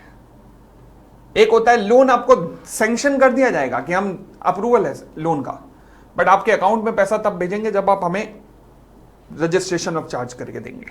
बट यहां पर लिखा हुआ है कि रजिस्ट्रेशन 30 दिन के अंदर अंदर हो जाना चाहिए, बट रियल लाइफ में मैंने आपको बताया कई अर्जेंट लोन में ऐसा भी कर दिया जाता है कि पैसा दे दिया गया, ये यकीन है कि डूबेगा नहीं, और 30 दिन के अंदर अंदर हम चार्ज को रजिस्टर्ड करवा सकते हैं। रजिस्टर्ड मतलब मिनिस्ट्री ऑफ कॉर्पोरेट अफेयर की वेबसाइट पे उसकी इंफॉर्मेशन डाल के मिनिस्ट्री ऑफ कॉर्पोरेट अफेयर से सर्टिफिकेट करवाना इशू कि हाँ जी ये प्रॉपर्टी के ऊपर चार्ज हम एक्सेप्ट करते हैं। इसे कहते हैं रजिस्ट्रेशन ऑफ चार्ज। कितने दिन में हो सकता है? पहला, ये रिस्पॉन्सिबिलिटी किसकी है चार्ज को रजिस्टर्ड करवाना? बोरोवर की। तो बोरोवर तुम्हें क्या करना पड़ेगा? अपने साइन प्लस चार्ज होल्डर के साइन, चार्ज होल्डर मतलब लेंडर, एक फॉर्म में लेने पड़ेंगे जिसे कहते हैं फॉर्म नंबर CHG1, और ये फॉर्म CHG1 जमा कराना पड़ेगा आरओसी के पास 30 दिन के अंदर अंदर from the date of creation. Creation के 30 दिन के अंदर अंदर ये फॉर्म जमा कराना पड़ेगा किसके पास? आरओसी के पास। अब अगर 30 दिन में ना करा पाए तो देखो जी दो केसेस हो सकते हैं। अगर चार्ज क्रिएट किया गया है 2 नवंबर 2018 से पहले या 2 नवंबर 18 और उसके बाद, मुझे नहीं लगता अब 18 से पहले वाला पेपर में आना चाहिए, बहुत पुराना हो गया, 4 साल पुराना हो गया यार, तो इसलिए मुझे लगता है यहां ये आना चाहिए बस, ठीक है ना। तो फिर पहले 30 दिन के अंदर विद फीस प्लस फी के साथ, फिर अगले 30 दिन यानी कि 60 दिन फ्रॉम क्रिएशन एडिशनल फी के साथ, फिर उससे अगले 60 दिन में एड वैलोरम फी के साथ। पहले 30 दिन फीस, अगले 30 दिन या फिर दूसरे शब्दों में 60 days from the creation additional fee के साथ, अगले 60 days along with ad valorem fee. Fees अगर 1000 है, एडिशनल फीस 5000 है। एड वैलोरम फी डिपेंड करती है लोन के अमाउंट पे कि जितना लोन का अमाउंट है उसका सर्टेन परसेंटेज वो एड वैलोरम फी है, ठीक है।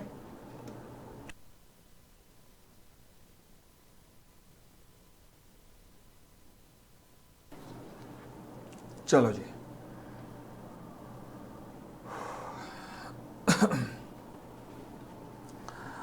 अगर मान लीजिए आप 30 दिन में जमा नहीं करा पाए तो आरओसी के पास आपको एप्लीकेशन डालनी पड़ेगी कि हमें एक्सटेंशन चाहिए 30 दिन में अगर जमा नहीं करा पाए या 60 दिन में जमा नहीं करा पाए। और ये एप्लीकेशन साथ में डिक्लेरेशन के आएगी जो साइन करेगा CS या फिर डायरेक्टर कि ये बिलेटेड फाइलिंग जो आप लेट फाइलिंग कर रहे हो ये किसी और क्रेडिटर के हितों का नुकसान नहीं करेगी, यानी कि बीच में किसी और क्रेडिटर ने कोई लोन नहीं दिया है, बीच में किसी और क्रेडिटर ने लोन नहीं दिया है, और अगर दिया है तो उसके हितों का नुकसान नहीं होगा, उसका चार्ज पहले होगा जिसने बीच में लोन दिया और रजिस्टर्ड भी करवाया है, क्योंकि जो लेट लतीफ हैं अब ये बाद में आएंगे। स्टेट बैंक ऑफ इंडिया ने चार्ज क्रिएट किया मगर रजिस्टर्ड नहीं कराया, बट बीच में बैंक ऑफ इंडिया ने चार्ज भी क्रिएट कर दिया, रजिस्टर्ड भी करवा दिया, तो बैंक ऑफ इंडिया प्रायोरिटी में फर्स्ट आ गया, State Bank of India second आ गया। समझ आ गई बात भाई? बोलो ना हाँ। चलिए फिर आता है verification of the instrument of charge. क्या मतलब है?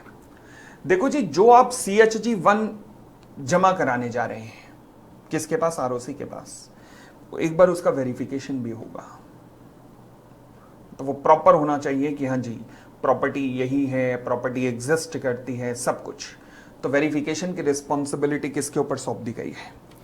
अगर तो प्रॉपर्टी इंडिया के अंदर है या प्रॉपर्टी आउटसाइड इंडिया है, अगर मान लीजिए प्रॉपर्टी आउटसाइड इंडिया ही है, फॉरेन की प्रॉपर्टी पे चार्ज क्रिएट कर रहे हो, तो फिर या तो कंपनी की कॉमन सील लगी होनी चाहिए सर्टिफिकेट के ऊपर वेरिफिकेशन वाले पे, या फिर किसी डायरेक्टर या सीएस या फिर authorise officer of the charge holder, मतलब बैंक का ऑफिसर जाके वेरिफिकेशन करके आएगा, या फिर आप किसी आउटसोर्स एजेंसी को भी दे सकते हो ये काम, कोई लीगल फर्म, कोई कंसल्टिंग फर्म, उसको भी कह सकते हो कि हाँ जी हमें वेरिफिकेशन करके दो, आउटसोर्स करना कहते हैं इसे, ठीक है। कई विदेशी कंसल्टिंग लीगल फर्म ये काम करती है।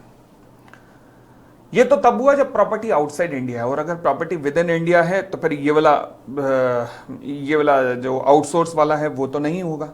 तो फिर क्या होगा, verified by certificate issued under the hand of director और सीएस ऑफ द कंपनी और an authorise officer of charge holder,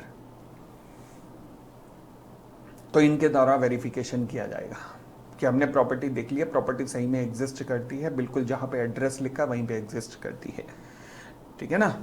चले, फिर आता है issue of certificate of registration. देखो जी ऐसा है, जब आप CHG 1 उठाकर मिनिस्ट्री ऑफ कॉर्पोरेट अफेयर को यानी कि ROC को जमा कराएंगे, तो ROC उसके बेसिस पे आपको एक फॉर्म इशू करेगा जिसे कहते हैं फॉर्म नंबर CHG 2, और जब CHG 2 आ जाएगा आपके पास तो ये कंक्लूसिव एविडेंस है कि भैया मजा आ गया, चार्ज एकदम ठीक ठाक क्रिएट हो गया है, बैंक का अधिकार इस एसेट, बैंक का इंटरेस्ट इस एसेट के अंदर क्रिएट हो चुका है, ठीक है ना।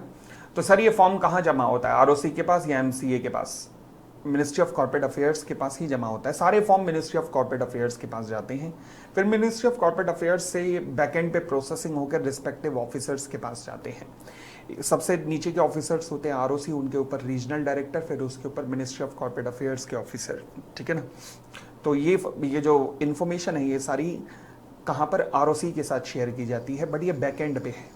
आपको तो बस इतना ध्यान रखना है कि मिनिस्ट्री ऑफ कॉर्पोरेट अफेयर की वेबसाइट पे जमा कराया है। आगे बढ़ सकते हैं। Subsequent registration not to prejudice the interest of the charge holder. मान लीजिए 30 दिन बाद नहीं, 30 दिन के बाद अगर फॉर्म जमा हुआ है तो क्या चार्ज होल्डर का इंटरेस्ट किसी तरीके से प्रभावित होगा, यानी कि लेंडर का इंटरेस्ट किसी तरीके से प्रभावित होगा? ना बाबा ना, उसका इंटरेस्ट उतना ही स्ट्रांग रहेगा। अगर बीच में कोई इंटरवीनिंग क्रेडिटर नहीं आया है तो फिर उससे कोई फर्क नहीं पड़ेगा कि आपने 30 दिन में जमा कराया, 60 दिन में आपका बस एडिशनल फीस हमने आपसे चार्ज कर ही ली है, तो बाकी आपका इंटरेस्ट वैसे का वैसा उतना ही स्ट्रांग है। Application for registration by the charge holder. अगर मान लीजिए कंपनी ने पहले 30 दिन के अंदर एप्लीकेशन नहीं दी तो चार्ज होल्डर के यहां पे लगी ये बात, यहां पर उसके दिल पे चोट पहुंची, उसने कहा ये गलत हुआ है, और उसने कहा कि अब मैं जमा कराऊंगा, यानी कि अब वो चौधरी बन रहा है, तो वो अगले 14 दिन के अंदर, कहां से, 30 दिन के एक्सपायरी के 14 दिन, अगर 30 दिन खत्म, अगले 30 दिन में भी खत्म, अब इसका कोई रोल नहीं है। पहले 30 दिन खत्म होने के 14 दिन के अंदर अंदर अगर ये रजिस्ट्रेशन कराता है तो फिर ये ठीक है, और जितना पैसा इसने किया है, क्योंकि अब फीस तो 30 दिन में लगती है, 30 दिन के बाद एडिशनल फी लगती है, तो जो भी एडिशनल फी इसने पे की है वो क्या वो बोरोवर से रिकवर कर सकता है? द आंसर इज यस, ये बोरोवर से रिकवर कर सकता है। और आगे बढ़े, सेक्शन 77 जो अब हम बात कर रहे हैं, 77 यानी कि रजिस्ट्रेशन ऑफ चार्ज, ये और भी कुछ सिचुएशंस में लगता है। नॉर्मली तो लगता ही लगता है, चार्ज क्रिएट होने पे लगता ही लगता है, ये कुछ और सिचुएशंस में भी लगता है। वो कौन कौन सी सिचुएशन है जब सेक्शन 77 लगता है? देखिएगा, पहला, जो कंपनी कोई प्रॉपर्टी एक्वायर कर रही है उस पर ऑलरेडी एक चार्ज है। से फॉर एग्जांपल मान लीजिए अमलगमेशन हो रहा है, अमलगमेशन के अंदर Popli industries limited Reliance industries को टेक ओवर कर रही है, उस रिलायंस इंडस्ट्री को जिसकी 10 प्रॉपर्टी के ऊपर चार्ज क्रिएट है। तो क्योंकि रिलायंस इंडस्ट्रीज को अब पोपली लेके जा रहा है, रिलायंस इंडस्ट्रीज को पोपली लेके जा रहा है, और मुकेश अंबानी साहब ने खड़े होके कहा है, जा सिमरन जा, पोपली से ज्यादा मोहब्बत तुझे अब कोई नहीं कर सकता। और आज जब पोपली उस कंपनी रिलायंस इंडस्ट्रीज को लेके जा रहा है जिसकी 10 एसेट के ऊपर चार्ज क्रिएट है, तो पहले उन पे नाम रिलायंस का था, अब उन पे नाम पोपली का आएगा, तो इसलिए सेक्शन 77 अप्लाई हो जाएगा। दूसरी बात, अगर चार्ज में मॉडिफिकेशन अगर हो जाए तो मॉडिफिकेशन कितने तरीके से हो सकता है, देखते हैं ये मॉडिफिकेशन का मतलब क्या है। ये PIL take over RIL example लिखा हुआ है। मॉडिफिकेशन का मतलब होता है वेरिएशन, चेंज होना। क्या चेंज होना? In any terms and conditions of the agreement, by the mutual agreement or by the operation of law, Even if the rights of charge holder are assigned to a third party, it will be regarded as modification. For example, state Bank of India ने आपसे पैसा recover करना था, Popli industry limited से state Bank of India ने पैसा recover करना था, वो रिकवर करने आया, मैंने स्टेट बैंक ऑफ इंडिया के ऑफिसर को धो के भगा दिया, उन्होंने कहा भाई साहब ये तो गुंडा है पोपली, तो इससे रिकवर करने के लिए और बड़ा गुंडा चाहिए, तो अब उन्होंने एक कंपनी ढूंढी जिसका नाम था asset reconstruction company of India, ये लोन उन्होंने उसे ट्रांसफर कर दिया, तो क्या ये मॉडिफिकेशन है? यस, मॉडिफिकेशन है, मॉडिफिकेशन है ये भी। बात समझ आ गई? आगे some other examples of modifications are, terms and condition में वेरिएशन हो रहा है, कोई टर्म्स एंड कंडीशन 3 साल से 2 साल का लोन हो रहा है, सिक्योर्ड से अनसिक्योर्ड नेचर का हो रहा है। मॉडिफिकेशन फॉर इनहेंसिंग और डिक्रीजिंग द लिमिट, इसी को ही हम change in extent of operation भी कहते हैं। अगर आप मॉडिफिकेशन का मतलब यहां पे देखेंगे तो यहां लिखा हुआ है modification in terms and condition और टू द एक्सटेंट और ऑपरेशन ऑफ एनी चार्ज, तो ये एक्सटेंट और ऑपरेशन का मतलब है ये extent oblique operation of charge, यानी कि या तो लोन की लिमिट आपने बढ़ा दी या कम कर दी तो सिक्योरिटी कवर भी चेंज होगा। फॉर एग्जांपल 10 करोड़ का लोन था, 10 करोड़ की प्रॉपर्टी थी, तो 100% कवर था सिक्योरिटी का। आज आपने लोन कम करवा दिया कि 5 करोड़ रीपे करो, तो अब 5 करोड़ का लोन और 10 करोड़ की प्रॉपर्टी है, यानी कि 200% का कवर है। Change in extent of operation कहलाता है ये, change in extent of operation कहलाता है। क्लियर है? आगे बढ़ते हैं। When the modification is by ceding a pari passu charge, पारी पासु का मतलब क्या होता है? आदो को तो बिपाशा बसु के अलावा कुछ सुना ही नहीं दिया होगा। पारी पासु का मतलब होता है, मान लीजिए 10 करोड़ की प्रॉपर्टी, 100 करोड़ की प्रॉपर्टी थी, स्टेट बैंक ऑफ इंडिया ने 10 करोड़ का लोन दिया पोपली इंडस्ट्री को। अब पोपली इंडस्ट्री दोबारा से स्टेट बैंक ऑफ इंडिया के पास गई, उन्होंने कहा पोपली इंडस्ट्री ने भाई 15 करोड़ का वो लोन चाहिए। स्टेट बैंक ऑफ इंडिया हंसने लगा। मैं कहा क्या हुआ? कहने लगा बैलेंस शीट देखी है। मैं कहा क्यों, क्या हुआ? कहने लगा टर्नओवर ही 2 करोड़ रुपए की है, तो 25 करोड़ के लोन का क्या करोगे? मेरी बैलेंस शीट मेरे सामने फाड़ी गई और कहा जा गेट से बाहर निकल जा। मैंने कहा 100 करोड़ की प्रॉपर्टी दिया, बैंक ने कहा जाना, बेइज्जत करके निकाला गया। मैं सीधा गया बैंक ऑफ इंडिया के पास, मैंने कहा बैंक जी लोन चाहिए। मैंने बैलेंस शीट एक और दिखाई, एक और कॉपी लेके गया था। बैंक ने बैलेंस शीट देखी, उसने कहा तुम्हें लोन की जरूरत है। मैंने कहा धक्के मार के भगाया गया। बैंक ऑफ इंडिया ने कहा छोड़ो ना उसे, लोन की जरूरत है, मगर मैं केवल 15 करोड़ दे सकता हूं। मैंने कहा 10 उसके पास है, 15 तुम दे दोगे, ऐसा चलेगा? बैंक ने कहा कोई दिक्कत नहीं, बस मैं एक लेटर लिख रहा हूं, उस पर स्टेट बैंक ऑफ इंडिया के साइन ले लेना। मैंने कहा लिखो। बैंक ऑफ इंडिया ने लेटर लिखा, सेवा में Shri state Bank of India, सविनय निवेदन यह है कि हम सब यहां ठीक ठाक हैं, आशा करते हैं आप भी ठीक ठाक होंगे। आपको याद दिला दें कि हम दोनों एक ही बाप की औलाद हैं जिसका नाम है आरबीआई, और उसी आरबीआई की संतानें होने के नाते हम दोनों का फर्ज बनता है कि हम एक दूसरे के हितों की रक्षा करें। और आज उसी उपलक्ष्य में मेरा आपसे निवेदन है कि जो प्रॉपर्टी आपके पास है उसमें मेरे को भी शेयर दे दो। मैं ये लेटर लेके एसबीआई के पास पहुंचा। एसबीआई ने जैसे ही देखा हम दोनों एक ही बाप की औलाद है, उसकी आंखों से आंसू गिर पड़े। उसने कहा ये क्या? भाई भाई भाई पुकार रहा है भाई। उसने साइन कर दिए, यानी कि स्टेट बैंक ऑफ इंडिया ने अपना चार्ज बैंक ऑफ इंडिया के साथ शेयर कर दिया। The answer is yes, this is called seeding the पारी पासु चार्ज। अब जब भी डिफॉल्ट होगा दोनों भाई मिलकर शेयर करेंगे। किस रेशो में शेयर करेंगे? जिस रेशो में, किस रेशो में शेयर किया जाएगा? जिस रेशो में, अरे बोलो ना, जिस रेशो में उनका आउटस्टैंडिंग है ना, उस रेशो में शेयर करेंगे। जिस रेशो में लोन आउटस्टैंडिंग है उस रेशो में आपस में शेयर करेंगे अगर कोई भी डिफॉल्ट होता है तो।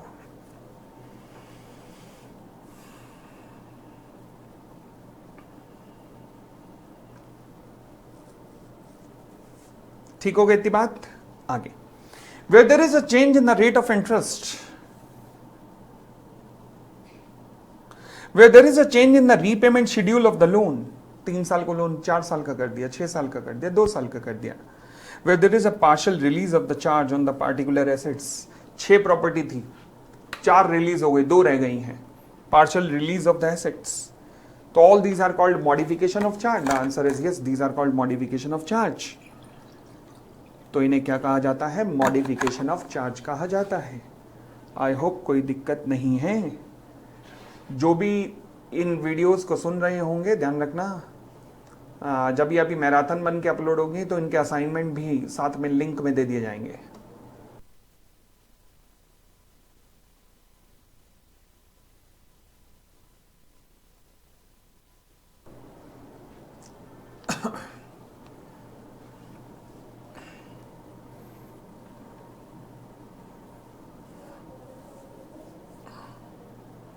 चले, date of notice of charge. Charge किस दिन से रजिस्टर्ड माना जाएगा? चार्ज किस दिन से रजिस्टर्ड माना जाएगा? जिस दिन से सर्टिफिकेट ऑफ रजिस्ट्रेशन इशू किया किसने? आरओसी ने। तो जिस दिन सर्टिफिकेट ऑफ इशू है आरओसी के द्वारा, उस दिन से ही चार्ज रजिस्टर्ड माना जाएगा। फिर आता है satisfaction of charge. Satisfaction of charge का मतलब होता है चार्ज की पेमेंट हो जाना। चार्ज की पेमेंट हो जाना। तो चार्ज की पेमेंट कैसे हो सकती है? कितने टाइम में हो सकती है? देखो जी, जब भी बोरोवर जो है लोन की रीपेमेंट कर देगा तो लोन की रीपेमेंट करने के बाद उसका कर्तव्य बनता है कि 30 दिन के अंदर अंदर वो आरओसी को इस बात की इंटीमेशन दे। कैसे दे? फॉर्म नंबर CHG4 नाम का एक फॉर्म फाइल होता है। कितने दिन में? 30 दिन में। कहां से 30 दिन? From the date of satisfaction. जब आपने रीपेमेंट की है ना लोन की, उसके 30 दिन के अंदर अंदर आप फॉर्म नंबर CHG4 भर के जमा करा दीजिए। अगर आप 30 दिन में जमा नहीं करा पाए तो आप 300 दिन के अंदर भी जमा करा सकते हो, मुझे कोई दिक्कत नहीं है। जैसे ही आप फॉर्म नंबर CHG4 जमा कराएंगे, आरओसी क्या करेगा? नोटिस देगा चार्ज होल्डर को कि भैया मेरे पास एक लेटर आया है कि चार्ज सेटिस्फाई हो चुका, तू कुछ कहना चाहता है। वो ऑब्जेक्शन रेज करना चाहता है तो कर सकता है, और अगर 14 दिन के अंदर ऑब्जेक्शन रेज कर दे तो ठीक है, नहीं तो माना जाएगा कि वो सेटिस्फाई है, उसे कोई दिक्कत नहीं है। और अगर चार्ज होल्डर कोई भी दिक्कत शो नहीं करता है तो अब आरओसी क्या कर सकता है? वो मान लेगा कि हाँ जी चार्ज सेटिस्फाई हो चुका है और उसकी एक एंट्री कर देगा जिसे हम कहते हैं मेमोरेंडम ऑफ सेटिस्फेक्शन। ये एंटर्ड हो जाएगा कहां पर? रजिस्टर ऑफ चार्ज में। तो रजिस्टर ऑफ चार्ज के अंदर एक मेमोरेंडम ऑफ सेटिस्फेक्शन एंटर्ड हो जाएगा। दोबारा बोलो, रजिस्टर ऑफ चार्ज के अंदर मेमोरेंडम ऑफ सेटिस्फेक्शन एंटर्ड हो जाएगा, जो इस बात का सबूत है कि हाँ जी चार्ज हैज बीन रजिस्टर्ड। ठीक है जी। Power of the registrar to make satisfaction entries of satisfaction suo motu. Okay, देखो जी ऐसा होता है, अब समझना सुओ मोटो कहां से आ गया वर्ड। सुओ मोटो ऐसे कि मैंने कहा जी कंपनी एक्ट में चार्ज से रिलेटेड कोई भी इंफॉर्मेशन हो जमा तो कहां पे करानी पड़ती है? मिनिस्ट्री ऑफ कॉर्पोरेट अफेयर पे जमा करानी पड़ती है। सिमिलरली हमारे दो और एक्ट है, एक का नाम है सरफासी और एक का नाम है आईबीसी। जिस तरीके से मिनिस्ट्री ऑफ कॉर्पोरेट अफेयर है कंपनीज एक्ट में, ऐसे ही सरफासी में एक संस्था है जिसे सेंट्रल रजिस्ट्री, और आईबीसी में एक संस्था है जिसे हम इंफॉर्मेशन यूटिलिटी कहते हैं। जिस तरीके से मिनिस्ट्री ऑफ कॉर्पोरेट अफेयर में चार्ज की इंफॉर्मेशन जमा कराना बोरोवर की रिस्पॉन्सिबिलिटी है, सरफासी हो या आईबीसी हो, दोनों के अंदर यह जिम्मेदारी लेंडर की है। क्या यह पॉसिबल है कि कंपनी लॉ में चार्ज सेटिस्फाई होने के बावजूद बोरोवर ने इंफॉर्मेशन सबमिट नहीं की? यस पॉसिबल है। बट क्या यह पॉसिबल है कि लेंडर ने तो वहां इंफॉर्मेशन सबमिट की होगी? यस। अब ये सारी संस्थाएं आपस में डेटा शेयर करती रहती हैं विद ईच अदर, और क्या यह पॉसिबल है कि जब डेटा की शेयरिंग हुई तो आरओसी को यह बात का पता लगा कि ये एसेट जिसके ऊपर चार्ज क्रिएट हुआ था ये सेटिस्फाई हो चुकी है, ये इंफॉर्मेशन उसे सेंट्रल रजिस्ट्री या इंफॉर्मेशन यूटिलिटी से मिली? क्या ये पॉसिबल है? यस।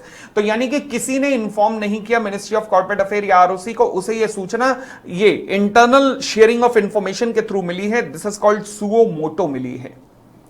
और अगर सुओ मोटो इंफॉर्मेशन आरओसी को मिलती है क्या कि चार्ज पे हो चुका है या प्रॉपर्टी जो है रिलीज हो चुकी है, तो फिर वो मेमोरेंडम ऑफ सेटिस्फेक्शन की एंट्री कर देगा कि charge has been satisfied. But ऐसा करने के बाद वो पार्टीज को इंफॉर्म कर देगा 30 दिन के अंदर कि नालायको तुमने तो इंफॉर्म नहीं किया, मगर मुझे मेरे विश्वस्त सूत्रों से पता लगा है कि चार्ज रजिस्टर्ड सेटिस्फाई हो चुका है, तो 30 दिन के अंदर इंटीमेशन दे दिया जाएगा।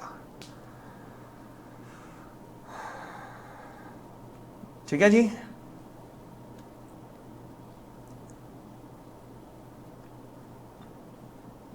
आगे rectification of by the central government in the register of charge, section 87।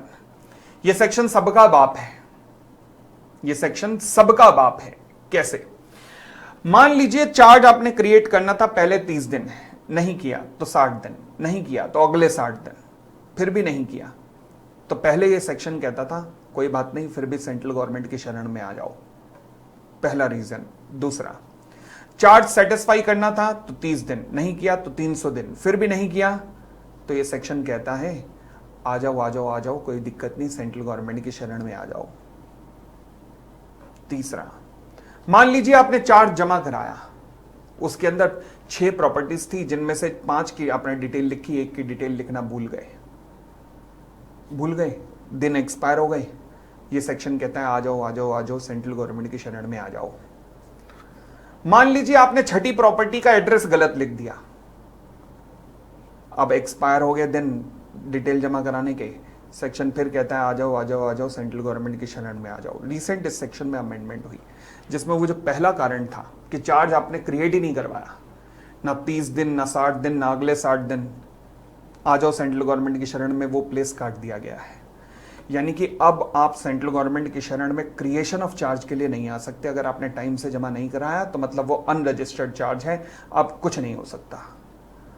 तो अब इस सेक्शन में कब आ सकते हो? बाकी 3 कारण। पहला, चार्ज सेटिस्फाई हुआ, ना 30 दिन में गए ना 300 दिन में गए, उसके बाद सेंट्रल गवर्नमेंट के पास जा सकते हो कि सर जी हमारा चार्ज अभी भी शो कर रहा है जबकि हम पेमेंट कर चुके हैं, सेंट्रल गवर्नमेंट के पास जा सकते हो। चार्ज की इंफॉर्मेशन सबमिट की थी, इंफॉर्मेशन में कोई पार्टिकुलर इंफॉर्मेशन देना भूल गए थे, omission in submission of any particular, जा सकते हो। चार्ज की इंफॉर्मेशन सबमिट की थी, उसमें कुछ गड़बड़ रह गई, miss statement in submission of the information, तो इन कारणों से आप सेंट्रल गवर्नमेंट के पास जा सकते हो कि सेंट्रल गवर्नमेंट त्राहिमाम त्राहिमाम त्राहिमाम। और सेंट्रल गवर्नमेंट को अगर लगता है कि ये जो इंफॉर्मेशन आपने जमा नहीं कराई ये एक्सीडेंटल है, गलती से रह गई है, एक्सीडेंटल है, या फिर भूलवश रह गई है, या फिर कोई और जेन्युइन रीजन था, तो सेंट्रल गवर्नमेंट आपकी एप्लीकेशन के बेसिस पे डायरेक्शन दे सकती है कि हम टाइम जो है इंटीमेशन ऑफ सेटिस्फेक्शन एक्सटेंड कर सकते हैं या ओमिशन और मिस स्टेटमेंट को रेक्टिफाई कर सकते हैं। सेंट्रल गवर्नमेंट ये डायरेक्शन दे सकती है। सेंट्रल गवर्नमेंट को जब भी एप्लीकेशन आएगी फॉर्म नंबर CHG 8 के अंदर आएगी।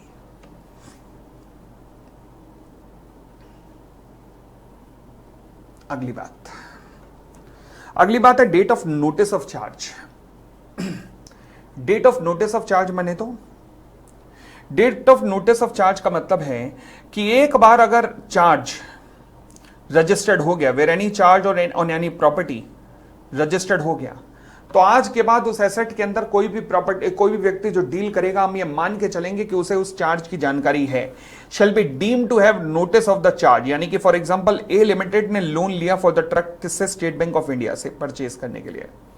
राम ने ये ट्रक ए लिमिटेड से परचेज कर लिया जिसपे 5 लाख रुपए अभी भी आउटस्टैंडिंग थे। SBI ने क्लेम किए 5 लाख रुपए राम से। राम ये नहीं कह सकता कि सर मुझे तो पता ही नहीं था। जब चार्ज क्रिएटेड है राम, तो हम मान के चलेंगे तुझे चार्ज की नॉलेज है, यू कैन नॉट डिनाई कि नहीं मुझे इंफॉर्मेशन नहीं थी।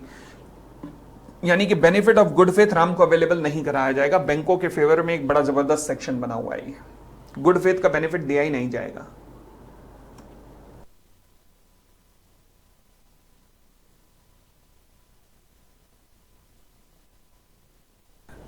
देखो जी, कई बार ऐसा होता है कि बैंकों ने चार्ज क्रिएट किया, state Bank of India Delhi का था, प्रॉपर्टी जो थी वो केरला की थी जिस पे चार्ज क्रिएट हुआ है, कोई दिक्कत नहीं है।